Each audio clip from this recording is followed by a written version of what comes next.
Et oui, Daft Punk, c'est le groupe français qui a fait connaître la musique électronique au grand public. Et tout a commencé ici, dans cette maison de disques. Il y a 7 ans, à cette époque, seuls quelques branchés écoutaient cette musique. Maya, qui les a découverts, avait tout de même tenté le pari de sortir leur premier CD. On ne savait pas trop à quel niveau de réussite on arriverait, mais on savait qu'on arriverait à imposer peut-être avec eux ce style, ce genre de musique. C'est ce qui s'est passé? Et c'est ce qui s'est passé. Ces deux Parisiens, copains de lycée, cartonnent tout de suite. Et pourtant, la maison de disques n'a pas fini de s'arracher les cheveux. Thomas à droite et Guy Manuel, en train de boire sa bière, décident en effet, quelque temps après cette interview filmée en 95, de ne plus jamais montrer leur visage.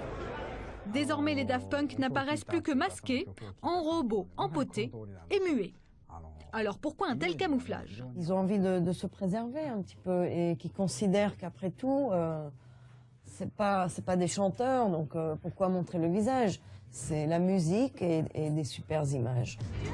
Pour en savoir un peu plus, il faut observer leurs clips.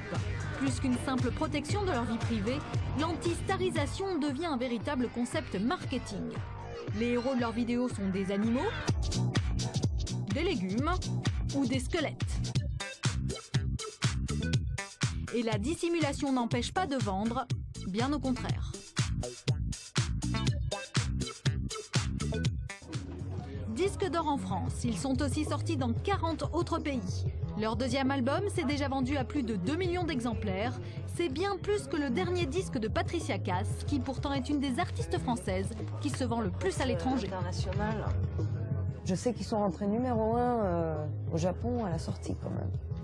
Ce qui est une bonne vente, ils sont disques d'or. Ils ont été disques d'or à la semaine de la sortie.